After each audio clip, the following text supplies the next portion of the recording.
Philo Audio, lecture d'œuvres philosophiques.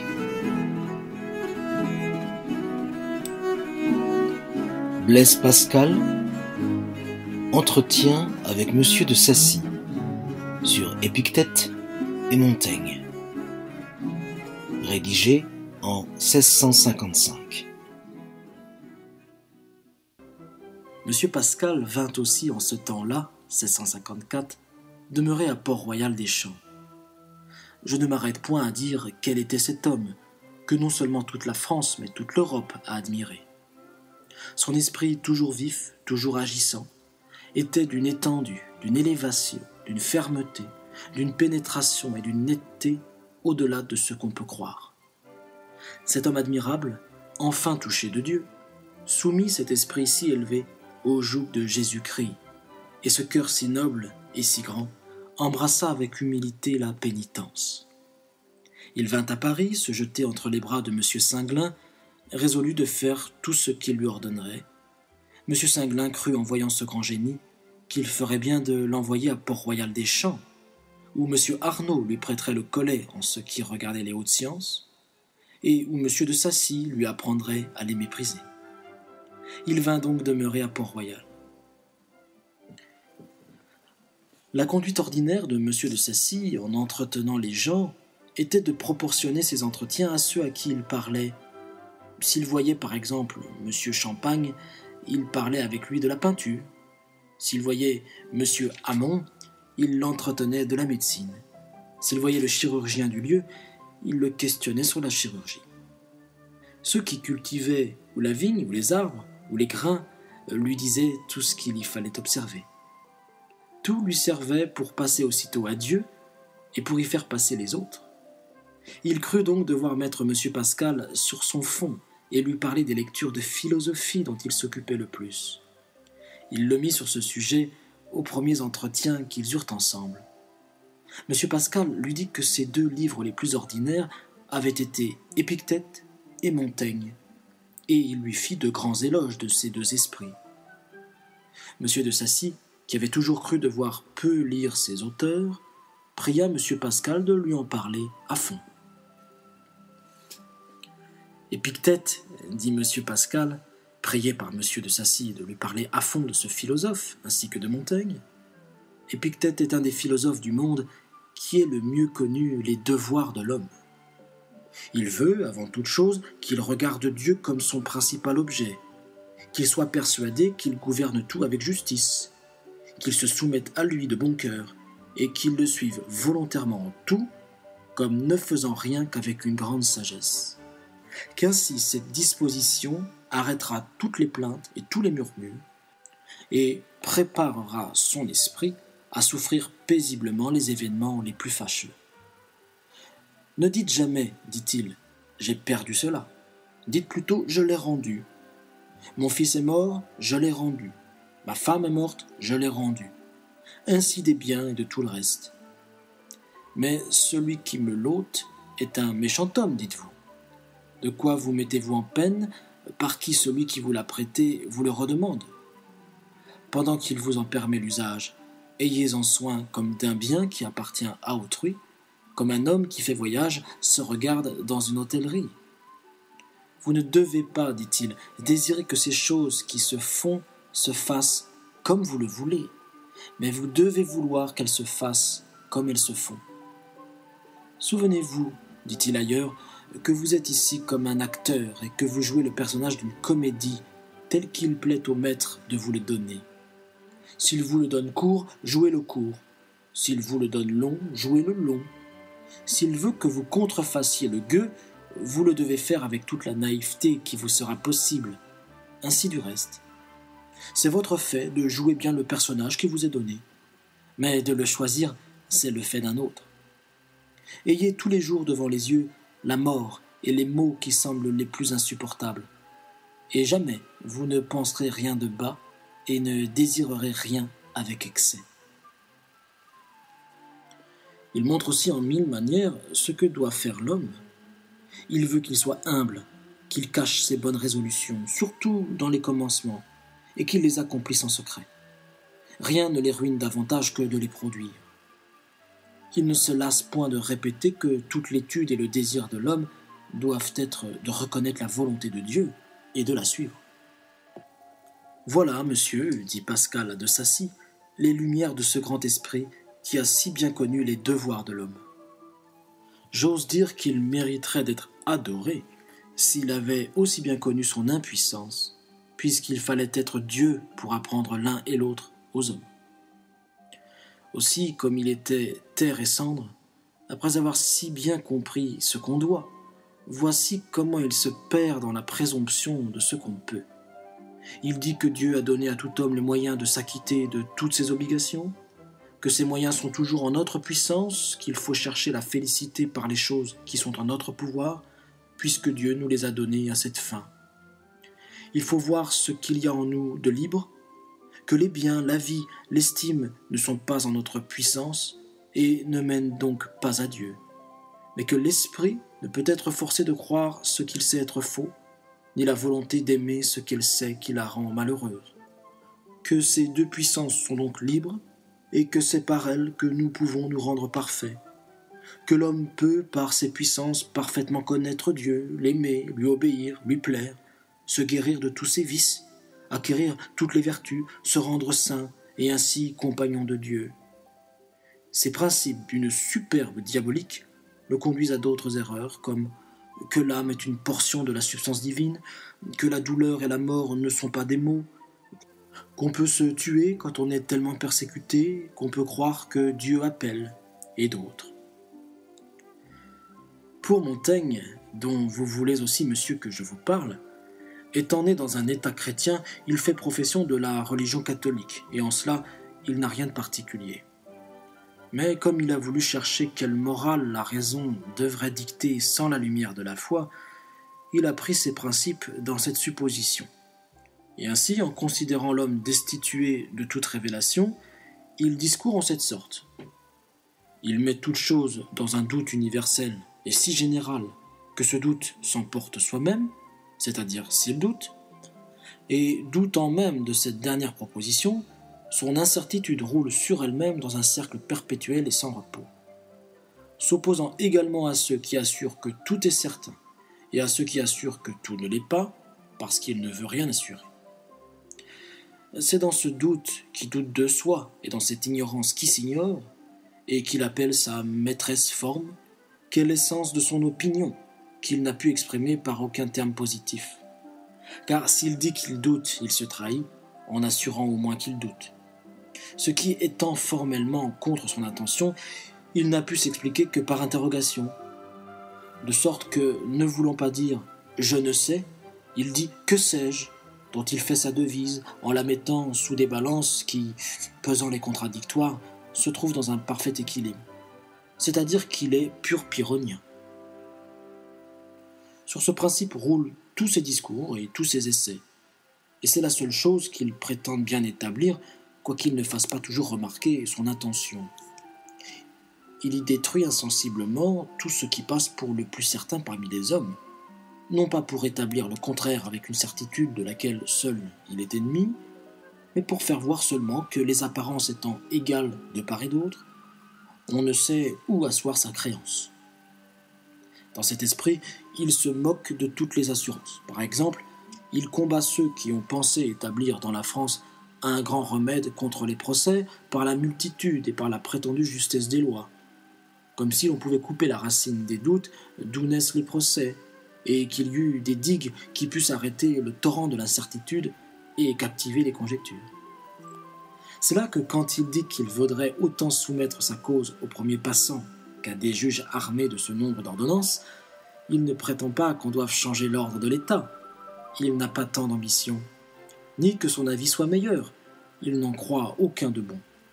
C'est seulement pour prouver la vanité des opinions les plus reçues, montrant que l'exclusion de toute loi diminuerait plutôt le nombre des différends que cette multitude de lois qui ne sert qu'à l'augmenter, parce que les difficultés croissent à mesure qu'on les pèse, que les obscurités se multiplient par le commentaire, et que le plus sûr moyen pour entendre le sens d'un discours est de ne le pas examiner et de le prendre sur la première apparence.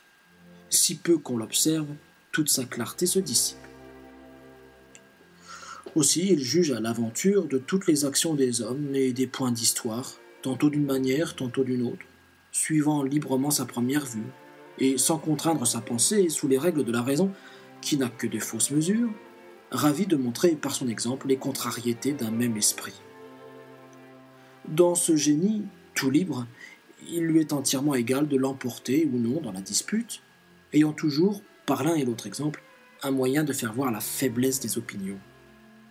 Étant porté avec tant d'avantages dans ce doute universel, qu'il s'y fortifie également par son triomphe et par sa défaite. C'est dans cette assiette, toute flottante et chancelante qu'elle est, qu'il combat avec une fermeté invincible les hérétiques de son temps, sur ce qu'il s'assurait de connaître seul le véritable sens de l'écriture. Et c'est de là encore qu'il foudroie plus vigoureusement l'impiété horrible de ceux qui osent assurer que Dieu n'est point. Il les entreprend particulièrement dans l'apologie de Raymond de Sebonde, et les trouvant dépouillés volontairement de toute révélation et abandonnés à leur lumière naturelle, toutefois mise à part, il les interroge de quelle autorité ils entreprennent de juger de cet être souverain qui est infini par sa propre définition, eux qui ne connaissent véritablement aucune chose de la nature.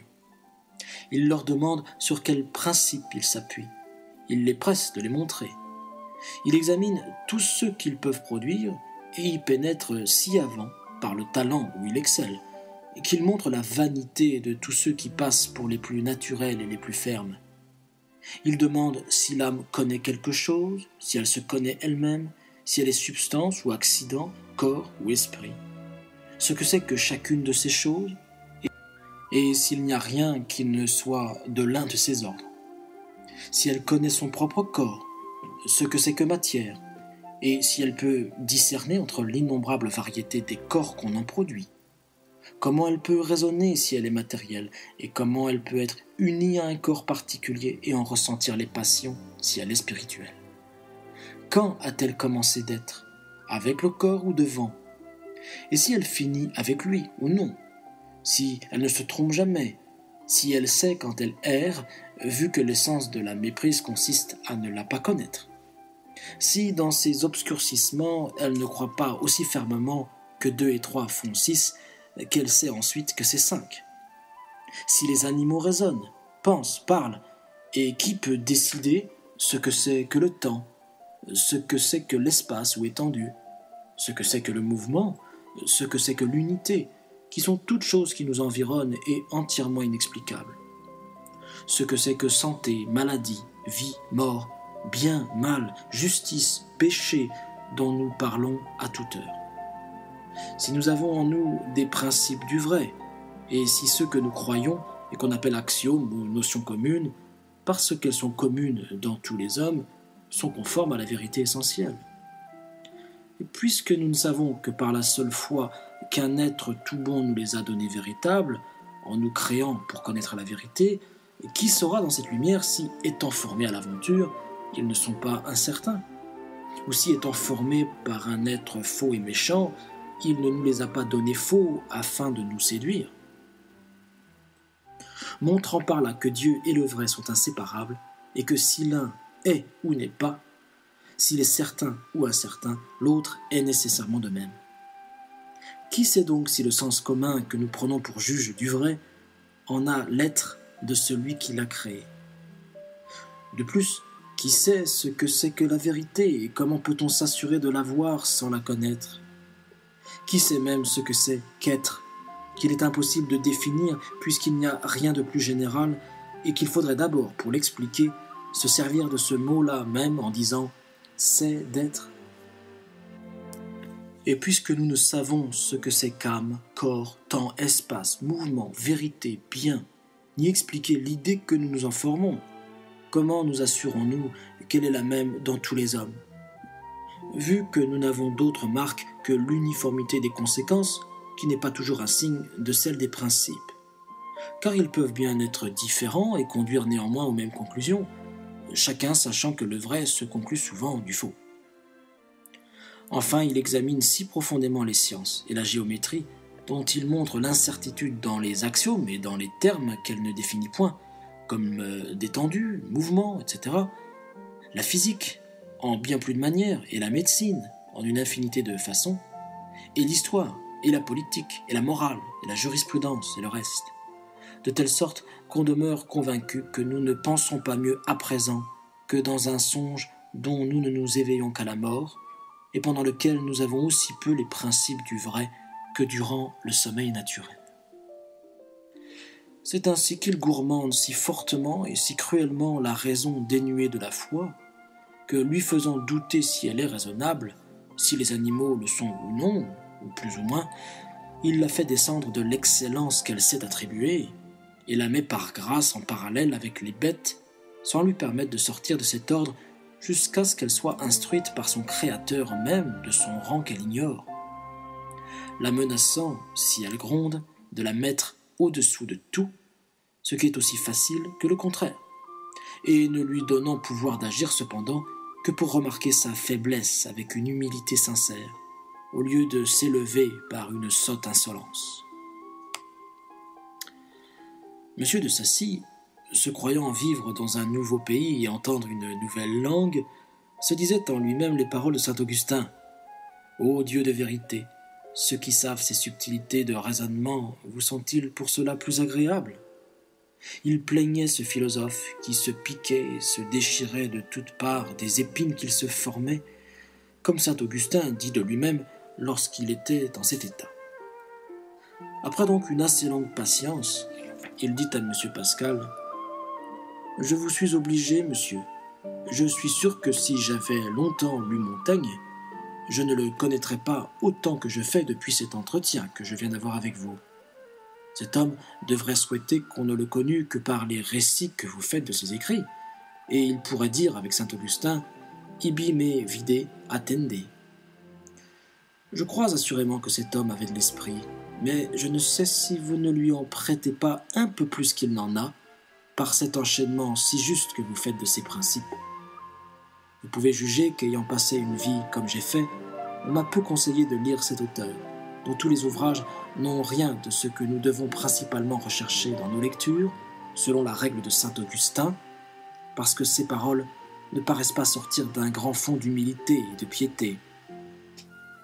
On pardonnerait à ces philosophes d'autrefois, qu'on nommait académiciens, de mettre tout dans le doute. Mais qu'avait besoin Montaigne de s'égayer l'esprit en renouvelant une doctrine qui passe maintenant aux yeux des chrétiens pour une folie? C'est le jugement que saint Augustin fait de ces personnes. Car on peut dire, après lui de Montaigne, il met dans tout ce qu'il dit la foi à part. Ainsi, nous, qui avons la foi, devons de même mettre à part tout ce qu'il dit. Je ne blâme point l'esprit de cet auteur, qui est un grand don de Dieu, mais il pouvait s'en servir mieux et en faire plutôt un sacrifice à Dieu qu'aux démons. À quoi sert un bien quand on en use si mal? Quid proderat, etc., dit de lui ce saint docteur avant sa conversion. Vous êtes heureux, monsieur, de vous être élevé au-dessus de ces personnes qu'on appelle des docteurs plongés dans l'ivresse, mais qui ont le cœur vide de la vérité. Dieu a répandu dans votre cœur d'autres douceurs et d'autres attraits que ceux que vous trouviez dans Montaigne. Il vous a rappelé de ce plaisir dangereux, ajucunditate pestifera, dit saint Augustin, qui rend grâce à Dieu de ce qu'il lui a pardonné les péchés qu'il avait commis en goûtant trop la vanité. Saint Augustin est d'autant plus croyable en cela qu'il était autrefois dans ses sentiments. Et comme vous dites de Montaigne que c'est par ce doute universel qu'il combat les hérétiques de son temps, aussi, par ce même doute des académiciens, saint Augustin quitta l'hérésie des manichéens. M. de Sacy dit à M. Pascal plusieurs choses semblables, sur quoi M. Pascal lui dit que s'il lui faisait compliment de bien posséder Montaigne et de le savoir bien tourner, il pouvait lui dire sans compliment qu'il savait bien mieux saint Augustin et qu'il le savait bien mieux tourner, quoique peu avantageusement pour le pauvre Montaigne. Il lui témoigna être extrêmement édifié de la solidité de tout ce qu'il venait de lui représenter. Cependant, étant encore tout plein de son auteur, il ne put se retenir et lui dit « Je vous avoue, monsieur, que je ne puis voir sans joie dans cet auteur la superbe raison si invinciblement froissée par ses propres armes, et cette révolte si sanglante de l'homme contre l'homme, qui, de la société avec Dieu, où il s'élèverait par les maximes, le précipite dans la nature des bêtes. Et j'aurais aimé de tout mon cœur le ministre d'une si grande vengeance, si, étant disciple de l'Église par la foi, il eût suivi les règles de la morale en portant les hommes qu'il avait si utilement humiliés à ne pas irriter par de nouveaux crimes celui qui peut seul les tirer des crimes qu'il les a convaincus de ne pouvoir pas seulement connaître. Mais il agit au contraire en païen de cette sorte. De ce principe, dit-il, que hors de la foi tout est dans l'incertitude, et considérant bien combien il y a que l'on cherche le vrai et le bien sans aucun progrès vers la tranquillité, il conclut qu'on en doit laisser le soin aux autres et demeurer cependant en repos, coulant légèrement sur le sujet, de peur d'y enfoncer en appuyant, et prendre le vrai et le bien sur la première apparence, sans les presser parce qu'ils sont si peu solides, que quelque peu qu'on serre les mains, ils s'échappent entre les doigts et les laissent vides. C'est pourquoi il suit le rapport des sens et les notions communes, parce qu'il faudrait qu'il se fît violence pour les démentir, et qu'il ne sait s'il gagnerait ignorant où est le vrai. Ainsi, il fuit la douleur et la mort, parce que son instinct l'y pousse, et qu'il ne veut pas résister par la même raison, mais sans en conclure que ce soit de véritables maux, ne se fiant pas trop à ces mouvements naturels de crainte, vu qu'on en sent d'autres de plaisir qu'on accuse d'être mauvais, quoique la nature parle au contraire. Ainsi, il n'a rien d'extravagant dans sa conduite, il agit comme les autres hommes, et tout ce qu'ils font dans la sotte pensée qu'ils suivent le vrai bien, il le fait par un autre principe, qui est que les vraisemblances étant pareillement d'un et d'autre côté, l'exemple et la commodité sont les contrepoids qui l'emportent. Il monte sur son cheval, comme un autre qui ne serait pas philosophe, parce qu'il le souffre, mais sans croire que ce soit de droit, ne sachant pas si cet animal n'a pas au contraire celui de se servir de lui. Il se fait aussi quelques violences pour éviter certains vices, et même il a gardé la fidélité au mariage à cause de la peine qui suit les désordres. Mais si celle qu'il prendrait surpasse celle qu'il évite, il y demeure en repos, la règle de son action étant en tout la commodité et la tranquillité. Il rejette donc bien loin cette vertu stoïque qu'on peint avec une mine sévère, un regard farouche, des cheveux hérissés, le front ridé et en sueur, dans une posture pénible et tendue, loin des hommes, dans un morne silence, et seul sur la pointe d'un rocher. Fantôme à ce qu'il dit, capable d'effrayer les enfants, et qui ne fait là autre chose, avec un travail continuel, que de chercher le repos où il n'arrive jamais. La sienne est naïve, familière, plaisante, enjouée, et pour ainsi dire folâtre. Elle suit ce qui la charme et badine négligemment des accidents bons ou mauvais, couchée mollement sur le sein de l'oisiveté tranquille, d'où elle montre aux hommes qui cherchent la félicité avec tant de peine que c'est là seulement où elle repose, et que l'ignorance et l'incuriosité sont deux doux oreillers pour une tête bien faite, comme il dit lui-même.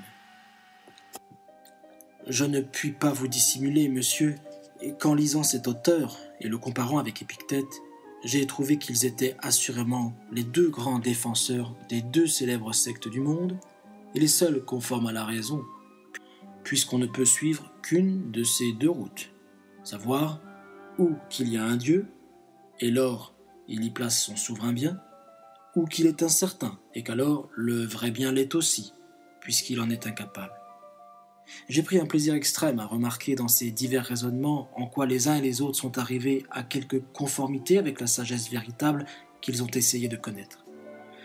Car s'il est agréable d'observer dans la nature le désir qu'elle a de peindre Dieu dans tous ses ouvrages, où l'on en voit quelques caractères parce qu'ils en sont les images, combien est-il plus juste de considérer dans les productions des esprits les efforts qu'ils font pour imiter la vérité essentielle, même en la fuyant, et de remarquer en quoi ils y arrivent et en quoi ils s'en égarent, comme j'ai tâché de faire dans cette étude. Il est vrai, monsieur, que vous venez de me faire voir admirablement le peu d'utilité que les chrétiens peuvent retirer de ces études philosophiques. Je ne laisserai pas néanmoins, avec votre permission, de vous en dire encore ma pensée, prêt néanmoins de renoncer à toutes les lumières qui ne viendront pas de vous, en quoi j'aurai l'avantage ou d'avoir rencontré la vérité par bonheur, ou de la recevoir de vous avec assurance. Il me semble que la source des erreurs de ces deux sectes est de n'avoir pas su que l'état de l'homme à présent diffère de celui de sa création. De sorte que l'un, remarquant quelques traces de sa première grandeur et ignorant sa corruption, a traité la nature comme saine et sans besoin de réparateur, ce qui le mène au comble de la superbe. Au lieu que l'autre, éprouvant la misère présente et ignorant la première dignité, traite la nature comme nécessairement infirme et irréparable, ce qui le précipite dans le désespoir d'arriver à un véritable bien, et de là dans une extrême lâcheté. Ainsi, ces deux états qu'il fallait connaître ensemble pour voir toute la vérité, étant connus séparément, conduisent nécessairement à l'un de ces deux vices, d'orgueil ou de paresse, où sont infailliblement tous les hommes avant la grâce, puisque s'ils ne demeurent dans leur désordre par lâcheté, ils en sortent par vanité, et sont toujours esclaves des esprits de malice, à qui, comme le remarque saint Augustin, on sacrifie en bien des manières. C'est donc de ces lumières imparfaites qu'il arrive que l'un, connaissant les devoirs de l'homme et ignorant son impuissance, se perd dans la présomption, et que l'autre, connaissant l'impuissance et non le devoir, il s'abat dans la lâcheté, d'où il semble que, puisque l'un conduit à la vérité, l'autre à l'erreur, l'on formerait en les alliant une morale parfaite. Mais au lieu de cette paix, il ne résulterait de leur assemblage qu'une guerre et qu'une destruction générale, car l'un établissant la certitude, l'autre le doute, l'un la grandeur de l'homme, l'autre sa faiblesse, ils ruinent les vérités aussi bien que les faussetés l'un de l'autre. De sorte qu'ils ne peuvent subsister seuls à cause de leurs défauts, ni s'unir à cause de leurs oppositions, et qu'ainsi ils se brisent et s'anéantissent pour faire place à la vérité de l'Évangile. C'est elle qui accorde les contrariétés par un art tout divin, et unissant tout ce qui est de vrai, et chassant tout ce qui est de faux, elle en fait une sagesse véritablement céleste où s'accordent ces opposés qui étaient incompatibles dans ces doctrines humaines.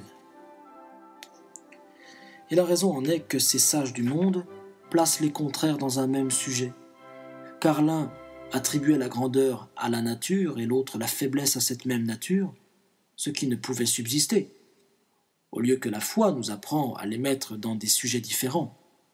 Tout ce qu'il y a d'infirme appartenant à la nature, tout ce qu'il y a de puissant appartenant à la grâce.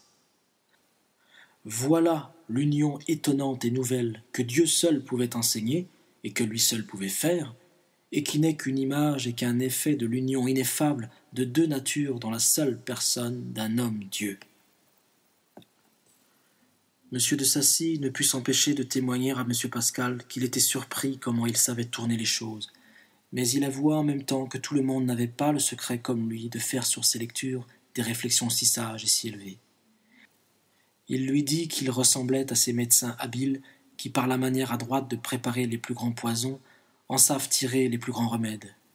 Il ajouta que, quoiqu'il vît bien, par ce qu'il venait de lui dire, que ces lectures lui étaient utiles, il ne pouvait pas croire néanmoins qu'elles fussent avantageuses à beaucoup de gens dont l'esprit se traînait un peu et n'aurait pas assez d'élévation pour lire ces auteurs et en juger, et savoir tirer les perles du milieu du fumier. Aurum extercore, disait un père, ce qu'on pouvait bien plus dire de ces philosophes, dont le fumier, par sa noire fumée, pouvait obscurcir la foi chancelante de ceux qui les lisent. C'est pourquoi il conseillerait toujours à ces personnes de ne pas s'exposer légèrement à ces lectures, de peur de se perdre avec ces philosophes, et de devenir la proie des démons et la pâture des vers, selon le langage de l'écriture, comme ces philosophes l'ont été. Pour l'utilité de ces lectures, dit M. Pascal, je vous dirai fort simplement ma pensée. Je trouve dans Épictète un art incomparable pour troubler le repos de ceux qui le cherchent dans les choses extérieures, et pour les forcer à reconnaître qu'ils sont de véritables esclaves et de misérables aveugles, qu'il est impossible qu'ils trouvent autre chose que l'erreur et la douleur qu'ils fuient, s'ils ne se donnent en réserve à Dieu seul.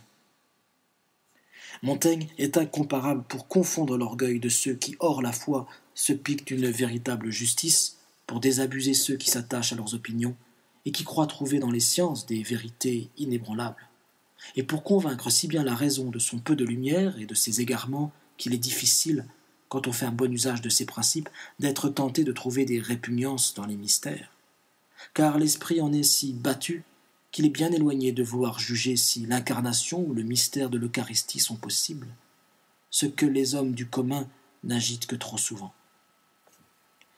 Mais si Épictète combat la paresse, il mène à l'orgueil, de sorte qu'il peut être très nuisible à ceux qui ne sont pas persuadés de la corruption de la plus parfaite justice qui n'est pas de la foi, et Montaigne est absolument pernicieux à ceux qui ont quelque pente à l'impiété et au vice. C'est pourquoi ces lectures doivent être réglées avec beaucoup de soin, de discrétion et d'égard à la condition et aux mœurs de ceux à qui on les conseille. Il me semble seulement qu'en les joignant ensemble, elles ne pourraient réussir fort mal, parce que l'une s'oppose au mal de l'autre. Non qu'elles puissent donner la vertu, mais seulement troubler dans les vices. L'âme se trouvant combattue par les contraires, dont l'un chasse l'orgueil et l'autre la paresse, et ne pouvant reposer dans aucun de ces vices par ses raisonnements, ni aussi les fuir tous. Ce fut ainsi que ces deux personnes d'un si bel esprit s'accordèrent enfin au sujet de la lecture de ces philosophes, et se rencontrèrent au même terme, où ils arrivèrent néanmoins d'une manière un peu différente. M. de Sacy y étant arrivé tout d'un coup par la claire vue du christianisme, et M. Pascal n'y étant arrivé qu'après beaucoup de détours, en s'attachant aux principes de ces philosophes. M. de Sacy et tout Port-Royal des Champs étaient ainsi tout occupés de la joie que causait la conversation et la vue de M. Pascal. On y admirait la force toute-puissante de la grâce, qui, par une miséricorde dont il y a peu d'exemples, avait si profondément abaissé cet esprit si élevé de lui-même.